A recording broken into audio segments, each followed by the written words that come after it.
Hi, I'm Sarah Grace, and in this video, we're going to talk about changing your focus when things go wrong and maybe when things go right. Over 65% of American small businesses won't make it to their 10th anniversary. And in my book, that is just wrong.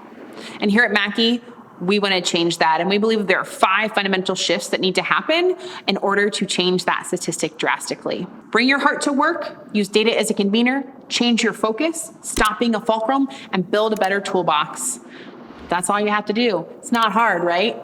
Anyway, in this video, we're going to explore how to change your focus. To have a thriving business, you have to change your focus. And more specifically, you have to change your focus from sales to net income. And I'm going to share with you a very unpopular truth right now, and you may skip to the next video with this, but here's the unpopular truth. At the end of the day, your top line sales don't actually matter all that much. It's your bottom line, your net income, that provides all the opportunity and all the freedom and all the possibility. That's what's important. More specifically, you should focus on your net income as a percentage of sales. And we're going to talk a little bit about that.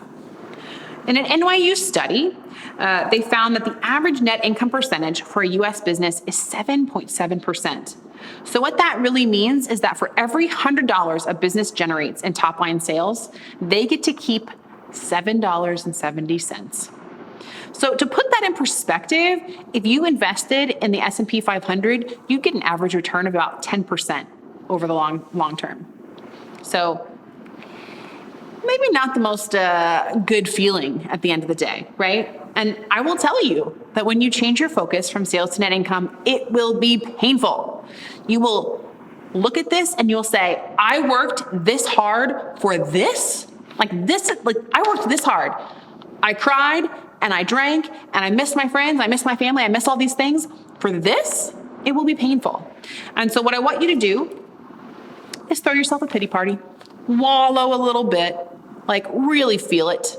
Because if we don't feel it, we're not going to move past it. But once you do feel it, once you've thrown the best pity party ever, I'm going to teach you how to look at things differently. Once you're ready to look at things differently and really increase your net income, you're going to look at the 4 P's. And the 4 P's are price, product, process, and people. And it is in that order. So we're going to start with price. Price is your single greatest tool to transform the net income of your business. Because every cent that you increase your price on the top line falls directly to your bottom line. So this is the first place that we do a deep dive. And the reason we do this is because you need to ask yourself, am I putting my oxygen mask on first?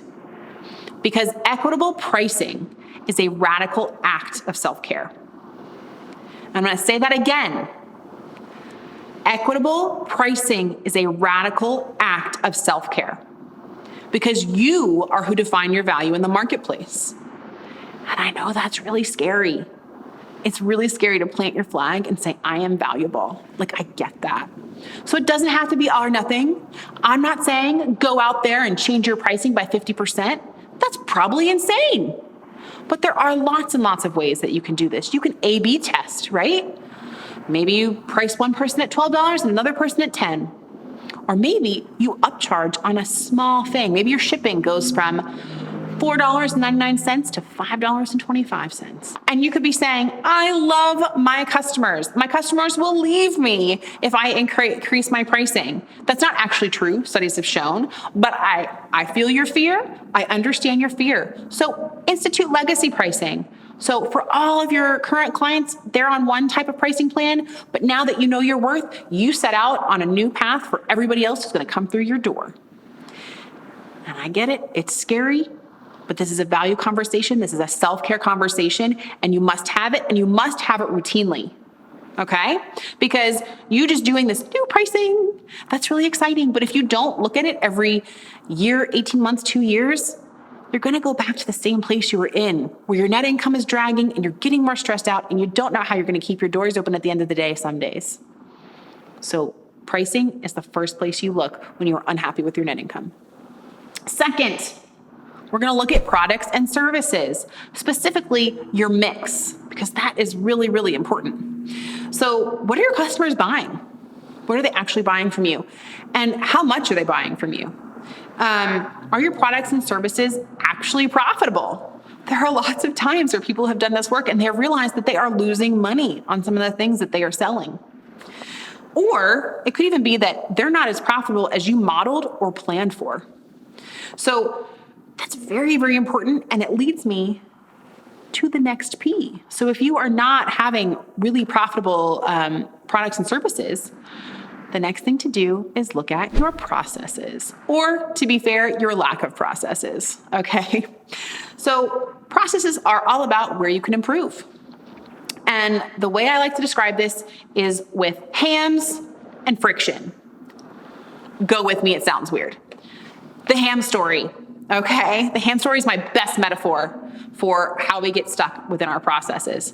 So my mom is prepping the Easter ham. It's gorgeous as always. My dad looks over and says, "You know, Mackey, I've always wondered, why do you cut the ham in half before you put it in the oven?" And she says, "I don't know.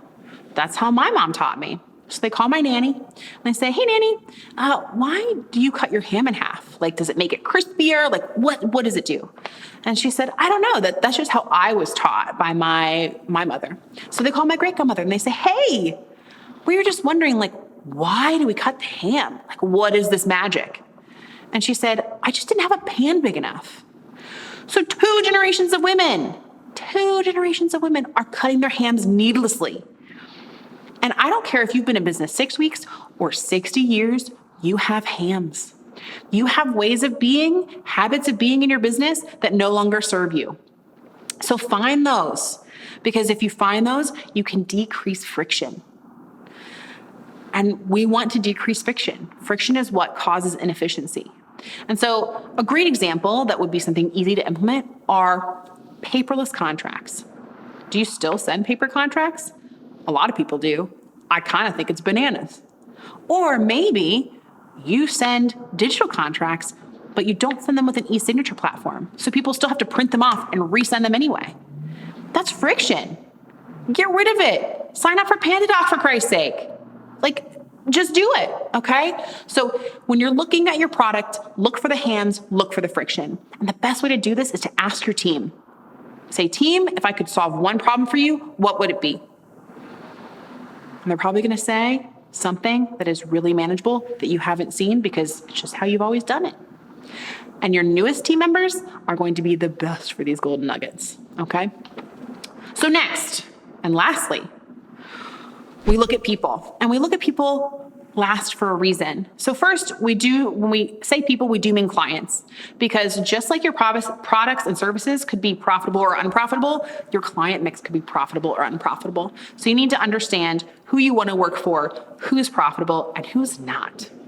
And make a plan to fix that. But we keep people at the bottom of this 4P structure for a reason, because in small business, there's typically only 1 or 2 people within any role. So it's very hard when something goes wrong, or when something goes right, but typically when something goes wrong, to untangle what's the process and what's the person. And the easiest thing to do, maybe not the healthiest, but the easiest, is to look at that team member and say, "You did this wrong." And you shame them and you judge them and you ask them why. And you write them up. And that really breaks down your culture.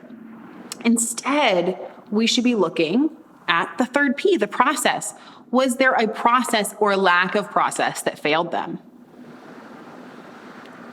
Because we have willing workers. We have people who show up and want to do a good job.